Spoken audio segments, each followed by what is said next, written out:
கொல்கட்டால lady டாக்டரை கொடூரமா கொன்னவனை பத்தி இப்போ ஒரு நியூஸ் வெளியே வந்துகிட்டு இருக்கு. எல்லாரும் வந்து கண்டிப்பா நியூஸ்ல பார்த்துருப்பீங்க. அவன் போன்லாம் எடுத்து செக் பண்ணியிருக்கானுங்க. அவன் போன்ல வந்து ஆபாசமான வீடியோ, ரொம்ப அருவருப்பான ஆபாசமான வீடியோலாம் அவன் போன்ல இருந்திருக்கு.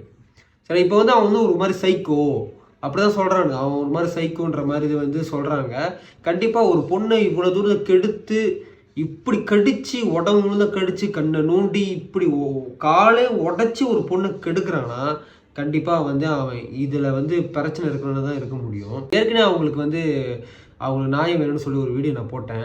இப்போ வந்து இந்த வீடியோ எதுக்கு செய்யணும், எனக்கு ஒரு ஆதங்கத்தை நான் செய்கிறேன். ஏன்னா இது வந்து இந்த நியூஸில் பார்க்க வந்து ரொம்ப எனக்கு இதாகிடுச்சு. ஏன்னா ஏற்கனவே ஒரு 4 வருஷத்துக்கு முன்னாடி வந்து இதே மாதிரி இந்த நியூஸை பார்த்து எனக்கு எப்படி வந்து எனக்கு இதை பற்றி ஒரு ஒரு மண்டலே ஓடிக்கிட்டு இருக்கேன். எனக்கு 4 வருஷம் முன்னாடி இதே மாதிரி நடந்துச்சு.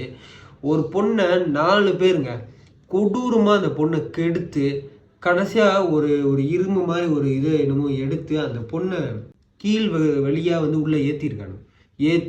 உள்ள வழியாக ஏற்றி அந்த பொண்ணை கெடுத்து கொடூரமாக கொண்டு போட்டானுங்க.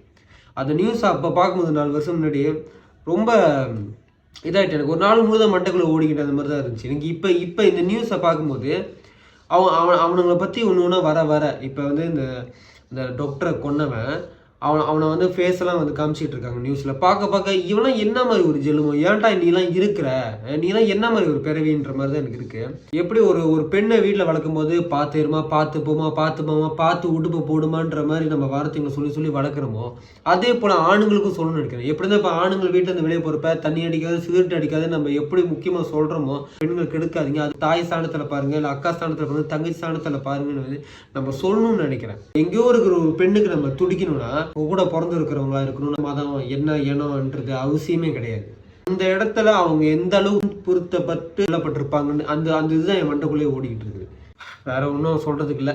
ஏன்னா எனக்கு 4 வருஷத்துக்கு முன்னாடி ஒரு நியூஸை பார்க்க எப்படி இருந்துச்சோ அதே போல இந்த நியூஸை பார்க்கறதுக்கு தான் பார்க்கும்போது எனக்கு அப்படி இருக்குது.